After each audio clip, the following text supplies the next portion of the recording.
안녕하세요. 혹시 매일 반복되는 하루가 조금은 무의미하게 느껴질 때가 있으신가요? 어떻게 하면 이 평범한 삶 속에서 다시 반짝이는 순간들을 발견할 수 있을까요?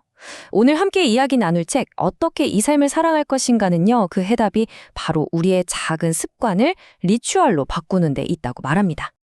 매일 아침 거의 똑같은 시간에 울리는 알람, 어제와 다르지 않은 출근길 풍경, 비슷한 업무들. 그러다 문득 내가 지금 뭘 하고 있는 거지? 하는 생각이 스칠 때가 있잖아요. 이런 감정, 참 익숙하면서도 때로는 우리를 꽤 지치게 만들죠. 이런 지루함에서 벗어나려고 우리는 종종 특별한 여행이나 멋진 이벤트를 계획하곤 해요. 그런데요, 오늘 이야기의 핵심은 좀 다릅니다. 삶의 진짜 변화는 그런 거창한 순간이 아니라 바로 우리가 매일 반복하는 아주 사소한 행동 속에 숨어 있다는 거예요.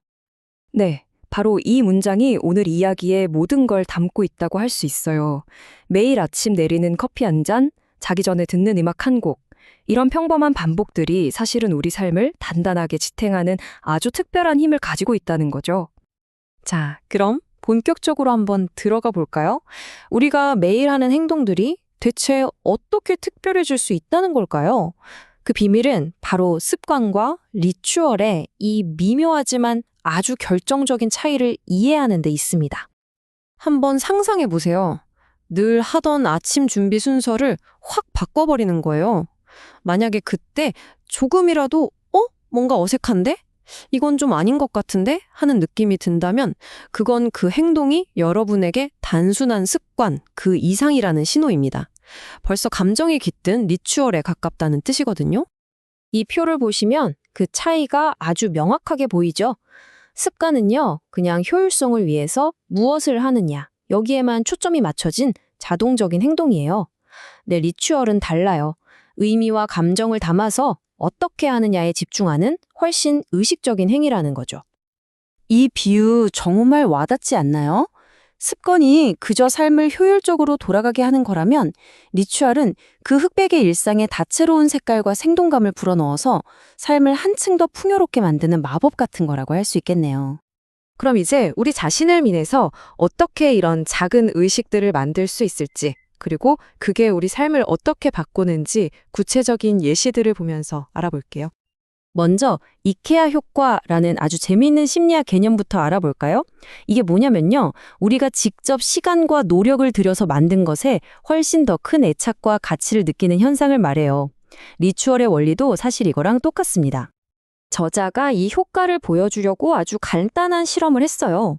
한 그룹에게는 이미 다 만들어진 이케아 상자를 줬고요. 다른 그룹에게는 직접 그 상자를 조립하게 했어요. 그리고 마지막에 양쪽 모두에게 물었죠. 자, 이 상자 얼마짜리 같아요? 결과가 정말 놀랍지 않나요? 직접 상자를 조립한 사람들이 완성품을 그냥 받은 사람들보다 무려 63%나 더 높은 가치를 매긴 거예요. 보세요. 이렇게 우리의 작은 노력, 이 정성 하나가 평범한 물건에 정말 특별한 의미를 불어넣는 거죠. 이렇게 스스로 의미를 부여하는 건 물건에만 해당되는 게 아니에요. 우리 행동에도 그대로 적용될 수 있죠. 특히 중요한 순간의 불안감을 다스리고 최고의 능력을 끌어내게 도와주는 수행 리추얼이라는 게 있는데요. 이건 뭐 세계적인 스타들만의 얘기가 아닙니다. 중요한 발표나 면접을 앞둔 우리 모두에게 필요한 힘이죠. 20세기 최고의 피아니스트 중 한 명으로 꼽히는 리에테르에게는 아주 독특한 리추얼이 있었어요. 바로 이 분홍색 플라스틱 바닥가지의 인형인데요. 이 인형이 없으면 무대에 오를 수 없다고 느낄 정도로 이 작은 리추얼에 의지해서 결국 최고의 연주를 해냈다고 해요. 최고의 자리에 오른 다른 사람들도 마찬가지예요. 테니스 여제 세리나 윌리엄스가 서브 넣기 전에 꼭 하는 공 튕기기. 호날두가 늘 오른발부터 경기장에 들어서는 것. 심지어 작가 조앤 디디온이 글이 안 써질 때 원고를 냉동실에 넣는 좀 기이한 행동까지. 전부 다 자신만의 리추얼로 최고의 순간을 만들어내는 겁니다. 리추얼이 꼭 이렇게 거창한 순간에만 필요한 건 아니에요. 매일 마시는 커피 한 잔, 퇴근하고 나서 즐기는 작은 간식처럼 평범한 순간을 온전히 느끼고 즐기게 해주는 음미 리추얼도 있죠. 이게 우리 하루에 작지만 아주 강력한 기쁨의 쉼표를 찍어주는 거예요.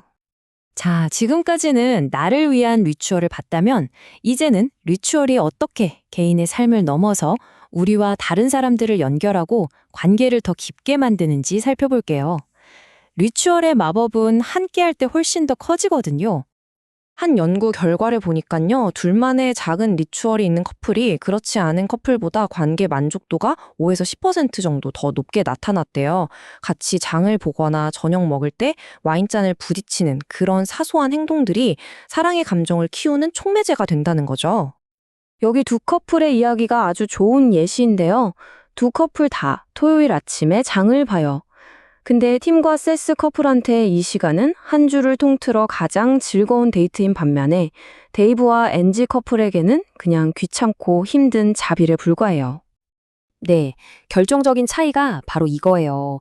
장보기라는 행동 자체가 중요한 게 아니라 그 시간을 어떻게 함께 만들어가느냐에 따라서 한 커플에게는 사랑을 확인하는 소중한 리추얼이 되고 다른 커플에게는 그저 반복되는 지겨운 일이 되어버린 거죠. 리추얼의 힘은 사랑하는 사람을 잃은 가수 깊은 슬픔을 견디는 과정에서도 나타납니다. 비슷한 아픔을 가진 사람들이 모여서 식사를 하는 디너 파티의 한 참가자는요, 이 모임을 통해서 끔찍했던 회색빛 세상에서 벗어나 다시 다채로운 세상에 발을 들이는 기분이었다고 말해요. 정말 감동적인 이야기도 있어요. 한 여성은 사랑하는 사람이 세상을 떠날 때마다 그 사람의 정원에서 수국을 가져와 자기 뜰에 심는데요. 그렇게 만들어진 추모 정원을 가꾸면서 떠나간 사람들과 조용히 교감하는 자신만의 애도 리추얼을 만들어낸 거죠. 결국 우리를 지키고 관계를 더 단단하게 하고 또 상실의 아픔을 견디게 하는 힘은 어떤 거창한 변화가 아니었어요. 바로 이렇게 작고 조용한 하지만 의미로 가득 찬 반복 속에 있다는 걸 알 수 있습니다. 오늘 이야기가 여러분의 평범한 하루를 조금 다른 시선으로 바라볼 수 있는 그런 계기가 되었으면 좋겠네요. 흑백 영화 같던 나의 일상에 색을 입혀줄 첫 번째 작은 리추얼. 여러분은 어떤 걸로 시작해 보시겠어요? 한번 조용히 떠올려 보는 시간을 가져보는 건 어떨까요?